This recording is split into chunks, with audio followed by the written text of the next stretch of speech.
is an ABG checkoff. So before I enter the patient's room, I'm going to check the chart for the orders and any other information that I might need. Knock, sanitized glove. Hi, Mr. Smith. I'm Tiffany. I'm a respiratory care student. Dr. Johnson ordered an arterial blood gas today, and so I just need to get a little bit of blood from your radial artery in your wrist so we can see what your oxygen level is at. Can I get your name and date of birth? Thank you. Now, are you right-handed or left-handed? You're right-handed. I'm going to take a peek at your left arm here.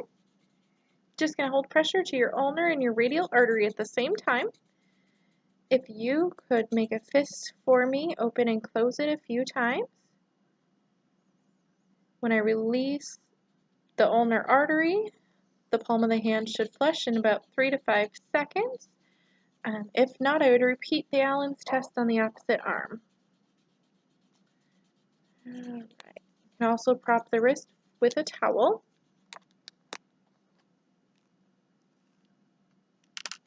Okay, it's going to be a little poke, Mr. Smith. And the blood should retract back automatically.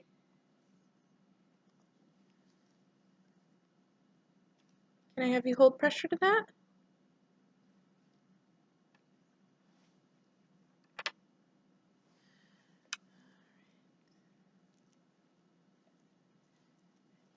Now, if the patient's on anticoagulants, pressure needs to be held for 10 minutes.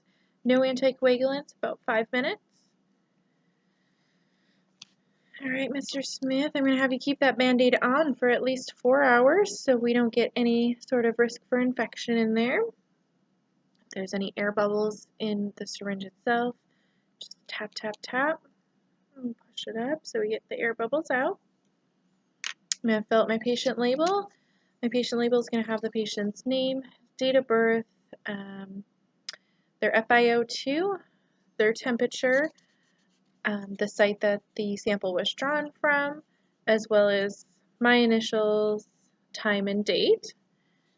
I'm going to put that on the syringe itself, place that in a biohazard bag, and I'm going to send that off to lab. If I don't do that immediately, I would have to put the sample on ice. I will dispose of my needle in the sharps container, clean up my room. I would thank the patient and chart.